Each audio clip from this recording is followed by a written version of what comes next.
Միացյալ Նահանգներից ու Իսրայելից անդադար հնչող սպառնալիքներն Իրանին ստիպում են գրեթե ամենօրյա ռեժիմով փորձարկել զինանոցը, ցուցադրելով սեփական արտադրության կատարելագործված զինատեսակները։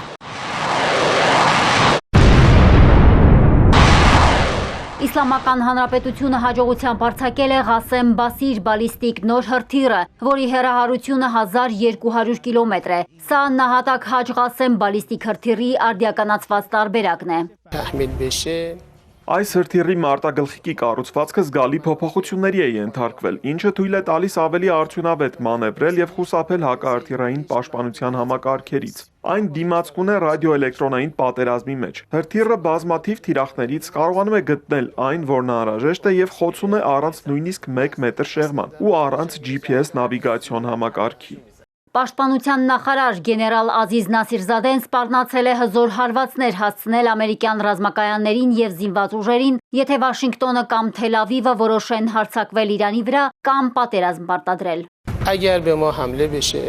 Եթե մեզ վրա հարձակվեն եւ պատերազմ պարտադրեն, մենք ուժով կպատասխանենք, կթիրախավորենք նրանց շահերն ու բազաները։ Այս հարցում մենք որևէ սահմանափակում չունենք։ Մենք հարևան երկրների հետ որևէ թշնամանք չունենք, նրանք մեր եղբայրներն են, բայց ամերիկյան բազաները մեր թիրախն են։ Վերջին տարիներին իրանցի ռազմական մասնագետները մեծ առաջընթաց են գրանցել տեղական սարքավորումների արտադրության մեջ։ Սա զինված ուժերը դարձնում է ինքնաբավ զենքի ոլորտում։ Իրանը պնդում է, որ իր ռազմական հզորությունը որևէ սպառնալիք չի ներկայացնում տարածաշրջանի երկրների համար, ընդգծելով, որ Իսլամական Հանրապետության պաշտպանական դոկտրինն ամբողջությամբ հիմնված է զսպման վրա։ Թեհրանը միաժամանակ ընդգծում է, որ իր ռազմական կարողությունները, այդ թվում հրթիռային ծրագիրը, քննարկման ենթակա չեն։ Իսլամական հեղափոխության պահապանների կորպուսը ստեղծվել է հաղթանակի համար եւ չի նահանջի որևէ թշնամու առջև։ Այն եզակի կառույց է, որը պետք է պահպանի դինամիկ, նորարարական եւ ստեղծագործ մտածելակերպը, շրջապատող մարտահրավերները արդյունավետ գնահատելու համար։ Պահապանների կորպուսը պետք է վերծանի թշնամու մտածելակերպը եւ կանխատեսի նրա քայլերը։ Թեպետ Իրանն անդադար կատարելագործում ու ցուցադրում է ռազմական կարողությունները, այնուամենայնիվ Իսրայելն ու Միացյալ Նահանգները ըստ Թեհրանի սադրում են ցանկանալով առճակատում սկսել Իրանի հետ։ Այս անգամ պատճառը հութիների աննախադեպ հարձակումներ։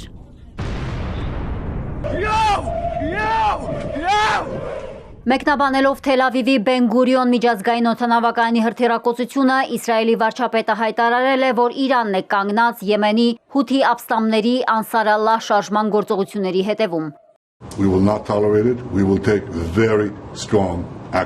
Մենք դա չենք հանդուրժելու, նրանց դեմ ձեռնարկելու ենք շատ կոշտ գործողություններ։ Մենք միշտ կհիշենք, որ նրանք գործում են իրենց հովանավորի, Իրանի հրահանգով եւ աջակցությամբ։ Մենք կանենք անհրաժեշտ ամեն ինչ ապահովելու մեր անվտանգությունը, արդյունավետ արձագանքելու եւ Իրանին հստակ ազդանշան ուղարկելու համար։ Օդանավակայանի ռմբակոծության հետևանքով կան տուժածներ եւ նյութական թեթև վնասներ, սակայն բոլորին մտահոգող գլխավոր հարցն այն է, թե աշխարհի ամենաառաջադեմ հոբ համակարգերից երկուսը, իսրայելական Հետ-3-ն ու ամերիկյան Թադը, ինչպես չեն կարողացել որսալ ու ոչնչացնել հութիների հրթիռը։